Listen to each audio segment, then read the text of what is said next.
Janë shtyllat themelore që e bëjnë një familje të shëndosh, në tjera tradita kombëtare, dhe si mund t'i ruajmë ato në kohët moderne? Që familjen, tash asnjë individ, thotë një filozof, asnjë individ nuk lind i përkryer. Megjithatë, ai formohet gjatë kohës, po spari në familje, jo, spari trashëgimia, si faktor biologjik i personalitetit, mandej edukata familjare, rrethi shoqëror, edhe aktiviteti i tij për shembull profesional, edhe kështu familja është e shëndosh dhe ajo, domethënë, e shënbrej prej familjes shëndosh lind edhe shteti i shëndosh.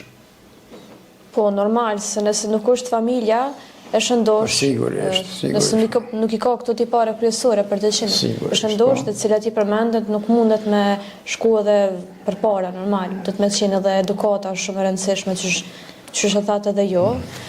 Po sa ka morali shoqëror dhe identiteti kombëtar në formimin e një qytetari të mirë? Apo do pësohet ndjenja dashurisë për atë tek brezat e rinj? Si mendoni për këtë çështje? Jo, nuk besoj si po do pësohet ndjenja për atë për shtetin, për ardhmërinë e tij. Megjithatë ne jemi në një kohë mjaft vështirë ku edhe shoqëria, edhe udhëheqësia e shtetit, se tash rrugtimi i shtetit varet edhe prej udhëheqësisë, kryesisht udhëheqësia e shtetit. Këto edhe shkrimtarët tanë, edhe Çajupi e përmend më herë se çdo gjë, për lëvizjen e shtetit, për përparimin e tij, rrugtimin e tij në drejtime të dorën varet prej udhëheqësisë së shtetit. Prej udhëheqësisë, po. Kryesisht për udhëheqësisë së shtetit. Andaj udhëheqësia gjithmonë të jetë më e kompletuar, lidhur me veprimet, lidhur me